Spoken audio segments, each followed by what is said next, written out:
Assalamualaikum warahmatullahi wabarakatuh.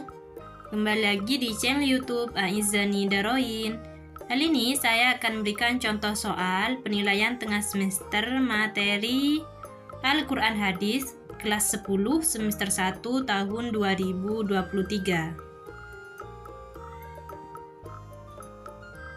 1. Dalam Islam, hawa nafsu seseorang perlu dikendalikan supaya dapat menjadi seorang muslim yang baik.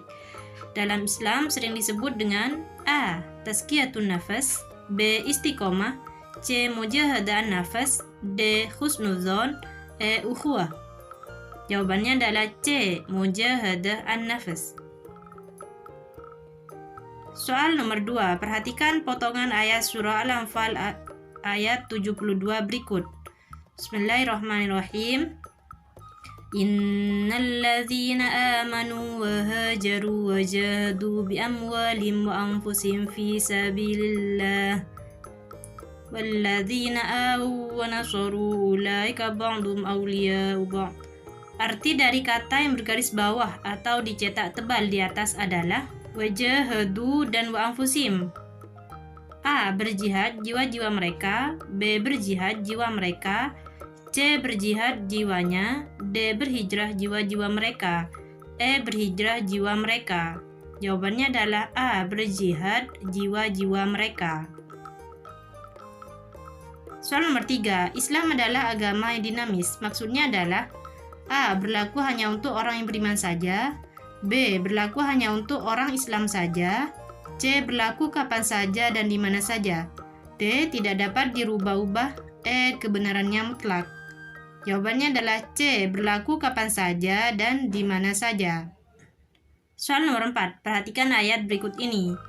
Bismillahirrahmanirrahim. Walladzina amanu ma lakum min walayatihim min syai'in hatta yuhajiru. Kata yang tepat untuk melengkapi kutipan surah Al-Anfal ayat 72 di atas adalah A. Wahajaru, B. Wajahadu, C. Walam yuhajiru, D. Bi'amwalihim, E. Ba'duhum. Jawabannya adalah C. Walam yuhajiru.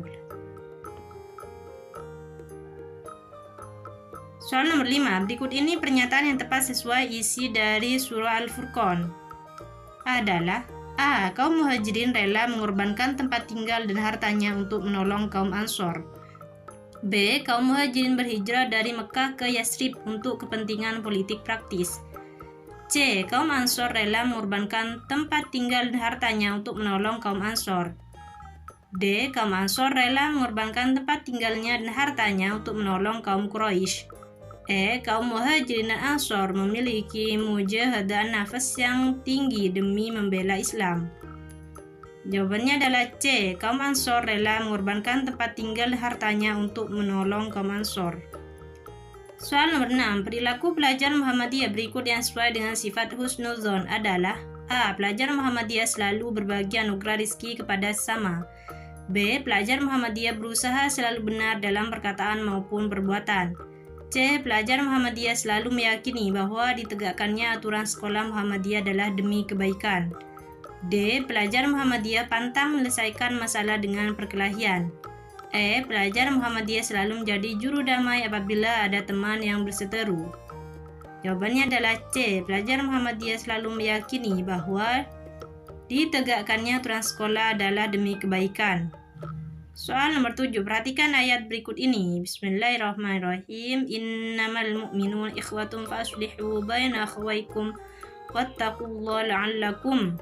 Petikan ayat yang paling tepat untuk melengkapi surah Al-Hujurat ayat 10 di atas adalah A. Turhamun, B. Humuz zalimun, C. Tawwabur rahim, D. Ba'dukum ba'da, E. Kasiro. Jawabannya adalah A. Turhamun. Soal nomor 8. Perhatikan ayat berikut ini. Innamal mu'minun ikhwatun fa'aslihu baina akhawaykum.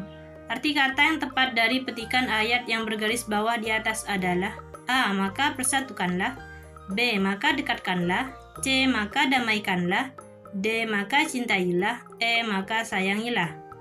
Jawabannya adalah C. Maka damaikanlah. Soal nomor 9. Perilaku yang sesuai dengan isi surah Al-Hujurat ayat 10 adalah: A. Pelajar Muhammadiyah selalu menjauhi perbuatan suudzon.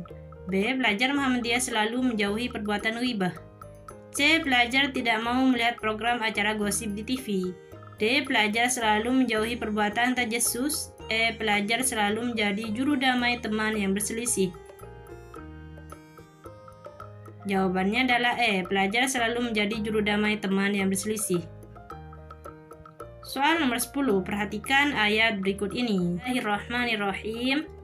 Ya ayyuhalladzina amanu ijtanibu katsiran minadh-dhanni inna ba'dadh-dhanni. Perhatikan ayat yang paling tepat untuk melengkapi surah Al-Hujurat ayat 12 di atas adalah: A. Inna. B. Rahim. C. Ayuhibbu. D. Lahmah. E. Ismun. Jawabannya adalah E. Ismun. Soal nomor 11. Perhatikan ayat berikut ini.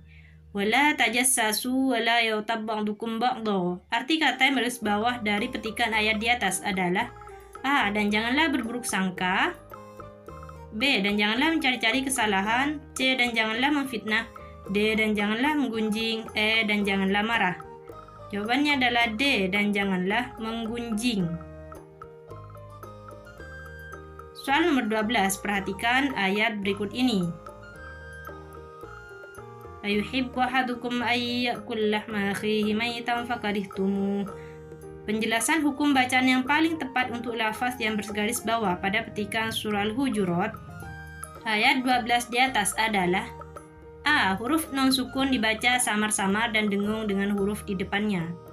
B. Huruf non sukun dibaca masuk dan melebur kepada huruf di depannya tanpa dengung. C. Huruf non sukun dibaca masuk dan melebur kepada huruf di depannya dengan dengung. D. Huruf non sukun dibaca masuk melebur dan menjadi huruf mim tasydid dengan dengung. E. Huruf non sukun dibaca masuk dan melebur menjadi huruf mim tasydid tanpa dengung. Jawabannya adalah C. Huruf non sukun dibaca masuk dan melebur kepada huruf di depannya dengan dengung. Soal nomor 13. Berikut ini yang bukan merupakan perilaku pelajar sesuai dengan isi surah Al-Hujurat ayat 12 adalah: A. Pelajar selalu menjauhi tawuran karena melemahkan persatuan umat Islam. B. Pelajar selalu berteman tanpa berprasangka buruk dengan temannya. C. Pelajar tidak membuka aib saudaranya karena dapat merendahkan martabatnya. D. Pelajar banyak introspeksi diri daripada mencari kesalahan orang lain. E. Pelajar sangat takut akan dosa ghibah yang diibaratkan seperti manusia kanibal. Jawabannya adalah A. Pelajar selalu menjauhi tawuran karena melemahkan persatuan umat Islam. Soal nomor 14. Perhatikan ayat berikut ini. Wa ma khalaqtul jinna wal insa illa.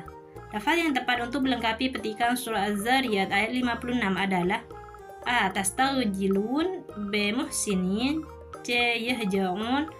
D. Yuftanun. E. Liya'budun. Jawabannya adalah E. Liya'budun. Soal nomor 15. Hukum bacaan yang terdapat pada lafaz wal insa adalah: A. Izhar. B. Izhar syafawi. C. Ikhfa. D. Idgham biunnah. E. Idgham bilaunah. Jawabannya adalah C. Ikhfa. Soal nomor 16. Perhatikan ayat berikut ini. Wa ma khalaqtul jinna wal insa. Arti yang tepat untuk lafaz yang bergaris bawah pada petikan surah Az-Zariyat ayat 56 adalah: A. Membuat. B. Menciptakan. C. Menugaskan. D. Menciptakanmu. E. Menugaskanmu. Jawabannya adalah B. Menciptakan. Soal nomor 17. Terjemahan yang paling tepat untuk surah Az-Zariyat ayat 56 adalah: A. Aku tidak menciptakan manusia dan jin melainkan agar mereka beribadah kepadaku. B. Aku menciptakan jin dan manusia melainkan agar mereka beribadah kepadaku. C. Sesungguhnya aku tidak menciptakan jin dan manusia melainkan agar mereka beribadah kepadaku. D. Aku tidak menciptakan jin dan manusia di bumi melainkan agar mereka beribadah kepadaku. E. Aku tidak menciptakan jin dan manusia melainkan agar mereka beribadah kepadaku. Jawabannya adalah E. Aku tidak menciptakan jin dan manusia melainkan agar mereka beribadah kepadaku. Soal nomor 18. Qalu ataj'alu fiha. Hukum bacaan yang tepat untuk petikan ayat yang bergaris bawah. Qalu adalah A. Mad tabi'i, B. Mad jaiz munfasil, C. Mad wajib mutasil, D. Mad adlis sukun, E. Mad asli. Jawabannya adalah B. Mad jaiz munfasil. Soal nomor 19, perhatikan ayat berikut ini. Wa nahnu nusabbihu bihamdika wa nuqaddisu lak. Arti yang tepat untuk petikan ayat tersebut adalah A. Sedangkan kami bertasbih memujimu dan menyucikan namamu. B. Sedangkan kami bertasbih memujimu dan menyucikanmu. C. Sedangkan kami bertasbih serta memujimu dan menyucikan namamu. D. Sedangkan kami menyucikan namamu dan bertasbih memujimu. E. Sedangkan kami bertasbih memuji namamu dan menyucikanmu. Jawabannya adalah A. Sedangkan kami bertasbih memujimu dan menyucikan namamu. Soal nomor 20. Qala inni a'lamu ma la. A. Ta'lamun, B. Liya'budun, C. Shadiqin, D. Al-Hakim, E. Taktumun. Jawabannya adalah A. Ta'lamun. Soal nomor 21. Secara etimologi, kata hadis mempunyai beberapa arti. Di antaranya adalah A. Perintah, B. Aturan, C. Dekat, D. Acara, E. Lama. Jawabannya adalah C. Dekat. Soal nomor 22. Segala sesuatu yang ditetapkan oleh Nabi SAW yang tidak terkait dengan masalah-masalah fardu dan wajib adalah pengertian hadis menurut A. Ahli usul fikih, B. Ahli kalam, C. Ulama tabi'in, D. Ahli fikih, E. Ahli hadis. Jawabannya adalah D. Ahli fikih. Soal nomor 23. Sunnah secara etimologi memiliki beberapa arti. Yang bukan merupakan arti sunnah secara etimologi adalah A. Cara, B. Tradisi, C. Jalan yang ditempuh, D. Baru, E. Ketetapan. Jawabannya adalah D. Baru.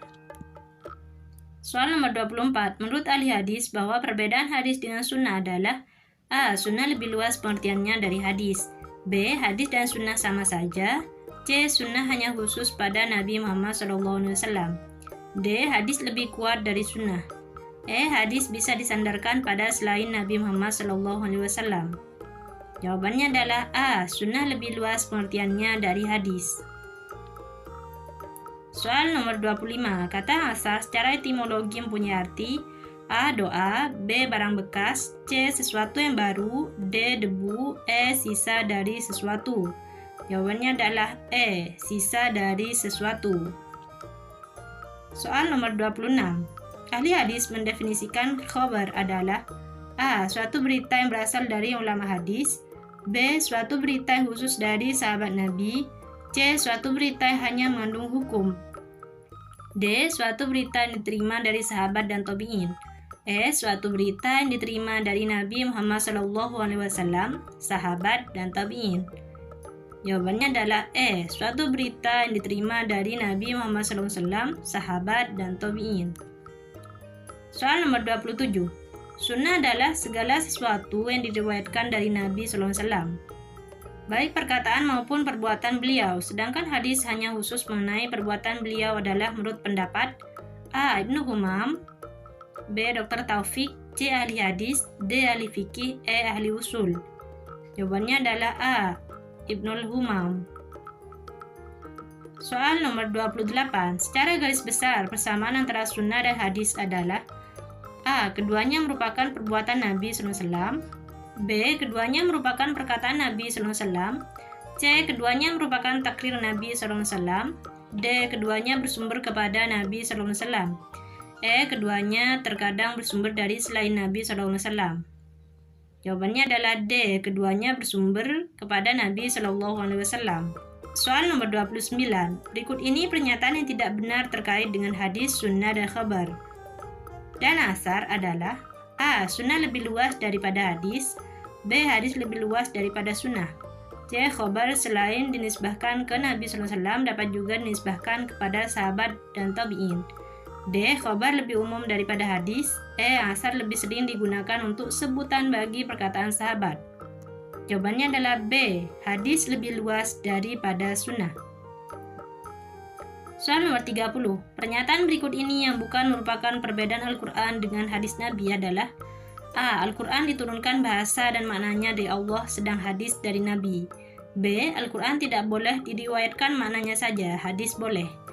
C. Al-Quran baik lafaz dan maknanya merupakan mukjizat, hadis bukan mukjizat. D. Al-Quran diturunkan melalui perantara Jibril, hadis melalui mimpi Nabi. E. Membaca Al-Quran bernilai ibadah dan berpahala, membaca hadis tidak.